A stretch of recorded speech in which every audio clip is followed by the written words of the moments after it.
O voo Força Aérea Uruguaia 571 foi um voo fretado que transportava 45 pessoas, junto com uma equipe de rugby, seus amigos, familiares e sócios. Ele caiu na Cordilheira dos Andes em 13 de outubro de 1972. Por causa da impressionante história de superação envolvendo 16 pessoas que sobreviveram por meses no topo de uma montanha gelada, esse acidente ficou conhecido também como a Tragédia dos Andes, ou Milagre dos Andes. Um quarto dos passageiros do avião morreram imediatamente no acidente. Outros não aguentaram por causa do frio e aos ferimentos. Os sobreviventes tinham pouca comida e nenhuma fonte de calor, tendo que lidar com condições climáticas extremas, a mais de 3.600 metros de altitude. Diante da fome e algumas notícias que eram reportadas via rádio que ainda estava funcionando, de que a busca por eles tinha sido abandonada, os sobreviventes tiveram que fazer algo que nunca imaginariam. Eles tiveram que se alimentar da carne dos passageiros mortos, que haviam sido preservados pela neve. Carne humana, carne de seus amigos. As equipes de resgate não tiveram conhecimento da existência de sobreviventes até 72 dias depois do acidente, quando os passageiros Fernando Parrado e Roberto Canessa, depois de uma caminhada de 10 dias através dos Andes, encontraram um chileno que deu a eles comida e em seguida avisaram aos grupos de resgate sobre a existência dos outros sobreviventes.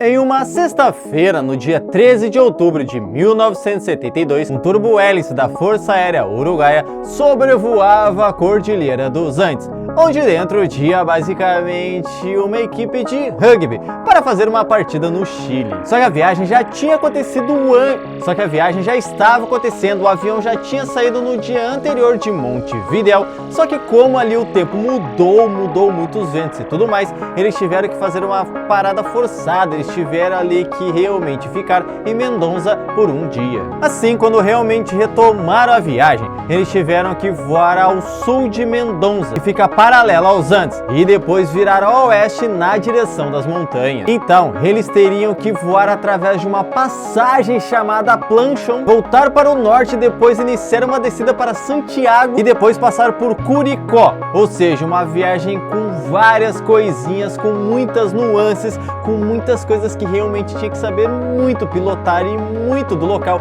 e muito da temperatura e do tempo e de todos os comandos ali para que nada saísse errado. Então o avião estava ali no dia 13 de outubro voando bem de boa e o piloto avisou os controladores de voo que já estava ali em Curicó, que já tinha passado das passagens, estava ali sobre Curicó, que já é no Chile, então eles tinham que descer, ele foi autorizado a descer. Só que daí que foi o problema, esse foi o erro, eles não estavam onde eles pensavam que estavam, porque estava muito coberto de nuvens, eles estavam voando acima das nuvens, as nuvens estavam aqui e eles não estavam enxergando nada abaixo. A única forma deles saberem aonde eles estavam era pelo tempo. Eles imaginavam, sei lá, que durava 30 minutos para passar das montanhas, só que eles não realmente pensaram no tempo, tá ligado? No vento, que realmente ali fez com que esse tempo aumentasse, porque o avião não estava tão rápido quanto eles imaginavam. Realmente demorava 30 minutos para atravessar as montanhas, só que como teve esse tempo, esse vento e diminuiu a velocidade do avião, iria demorar 40, só que em 30 minutos eles já começaram a descer.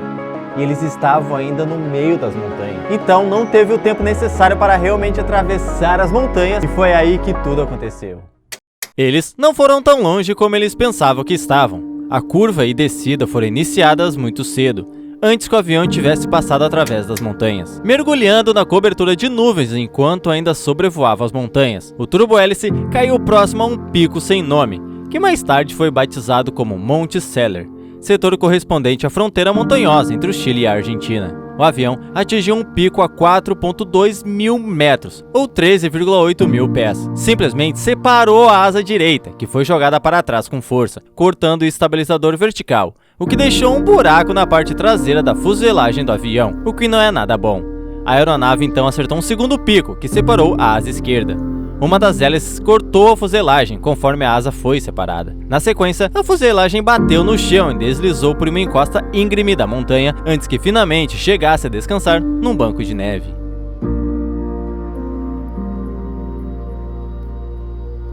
Das 45 pessoas que estavam no avião, 12 morreram no acidente ou pouco depois, incluindo o piloto. Outros 5 morreram na manhã seguinte, entre eles o copiloto, e mais uma vítima sucumbiu aos ferimentos no 8º dia.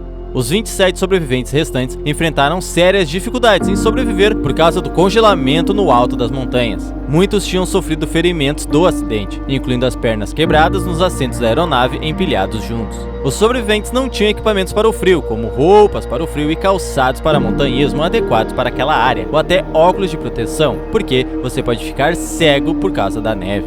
Mais gravemente, eles não tinham qualquer tipo de material médico. Havia apenas um estudante do 2º ano de medicina a bordo que havia sobrevivido ao acidente e foi até capaz de improvisar talas e aparelhos com peças recuperados do que restou da aeronave. Grupos de busca de 3 países foram acionados para realmente encontrar o avião, encontrar os sobreviventes, encontrar pelo menos as pessoas, se existia realmente algum sobrevivente ou não, ver o que tinha acontecido. Só que como o avião que eles estavam era branco e ele caiu sobre a neve, era muito difícil identificar, era quase impossível ver lá de cima de aviões, de helicópteros, onde tinha acontecido realmente aquele acidente, tanto porque estava nevando e a neve já ia cobrir o avião, era muito difícil. Tanto que em 8 dias depois os resgates já foram cessados. Eles falaram, não tem como achar. No 11º dia, os sobreviventes realmente encontraram um rádio que ainda estava funcionando ali dentro do avião. E eles conseguiram escutar uma mensagem nesse rádio, que não foi nada boa, ou foi até melhor, ou foi o recurso que eles precisavam para realmente serem resgatados. Um dos sobreviventes falou que as pessoas se agruparam em torno de Roy ao ouvir a notícia. Eles começaram a chorar e orar, todos exceto Parrado, que olhou calmamente para as montanhas que subiu ao oeste. A mensagem é que a busca tinha sido cancelada. Gustavo saiu do avião e, vendo seus rostos, sabiam o que tinham ouvido falar. Subiu pelo buraco da parede de malas e camisas de rugby, agachando na boca do túnel escuro e olhou para os rostos tristes que estavam voltados para ele. Ei meninos, ele gritou, existem boas notícias. Acabamos de ouvir no rádio que eles cancelaram as buscas. Dentro do avião lotado houve um silêncio. Como a situação de desespero os envolveu, eles choraram. Um perguntou, o que diabos é uma boa notícia? Então Nicolite, que tinha falado isso que era uma boa notícia, respondeu, porque isso significa que agora vamos sair daqui por conta própria. Podemos sair daqui para buscar realmente ajuda. E os sobreviventes dizem que a coragem desse cara, desse menino, impediu que eles realmente ficassem em total desespero e realmente tivesse ainda uma esperança. Os sobreviventes tinham apenas uma pequena quantidade de alimentos, algumas barras de chocolate, lanches variados e um garrafão de vinho. Durante os dias seguintes do acidente, foi dividido esses alimentos em quantidades muito pequenas, para que realmente não acabasse. Um deles também desenvolveu uma maneira de derreter a neve em água usando metais dos bancos e colocando neve sobre eles. A neve derretia ao sol e em seguida escorria para garrafas de vinho vazias. Mesmo com esse racionamento rigoroso, o estoque de alimentos diminuiu muito rápido. E além disso, não existia nenhuma vegetação natural ou animais na montanha coberta de neve. Assim, o grupo sobrevivente, em coletivo, tomou a decisão de comer a carne dos corpos de seus companheiros mortos. Essa decisão não foi tomada de ânimo leve, dado que a maioria deles eram colegas ou amigos muito próximos. 16 dias depois desse acidente, uma avalanche atingiu os restos da fuselagem que serviam de abrigo para os sobreviventes, causando a morte de 8 das 29 pessoas que sobreviveram. Como a avalanche ocorreu no período da noite, enquanto os sobreviventes dormiam, não houve tempo para a fuga. Durante os 3 dias seguintes, eles sobreviveram em um espaço confinado, visto que o avião ficou todo enterrado sob vários metros de gelo. Um deles foi capaz de fazer um buraco no teto da fuselagem com uma vara de metal para que pelo menos ventilasse o local. Na manhã do dia que o resgate começou, aqueles que ficaram no local do acidente ouviram em seu rádio que Parrado e Canessa tinham sido bem-sucedidos em encontrar ajuda. E naquela tarde de 22 de dezembro de 1972, 2 helicópteros carregando escaladores de busca e o resgate chegaram. Mas a expedição não foi capaz de chegar no local do acidente até a tarde, porque a gente viu que era uma viagem muito difícil, tinha que ter realmente muitas coisas envolvendo, tinha que ali saber o tempo.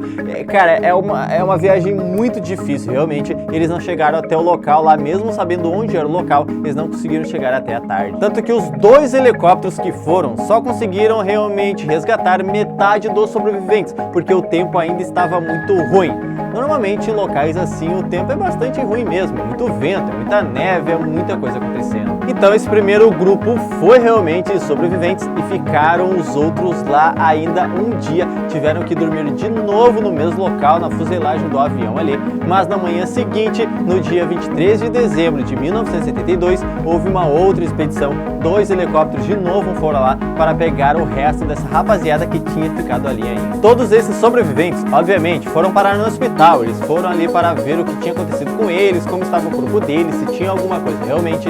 E todos eles estavam com muitas coisas. Doença de altura, desidratação, queimaduras, geladuras, que seriam queimaduras pelo gelo, ossos quebrados, escorbuto, que é o caso de você comer carne crua. Nesse caso eles comeram a carne crua dos próprios amigos, carne humana, e claro, desnutrição. Poucos deles realmente conseguiram sobreviver, mas sobreviveram tudo por causa de alguns minutos. Tudo por causa que os pilotos não realmente pensaram no tempo, na velocidade do avião, e tudo isso poderia ter sido evitado se eles esperassem apenas mais uns 10 minutos, 15 minutos para realmente começar a descida. Espero que você tenha gostado desse vídeo, se inscreva no canal, deixe seu gostei, mostre para os seus amigos. Se você quiser mais histórias, me diga qual a história aí nos comentários. Tchau!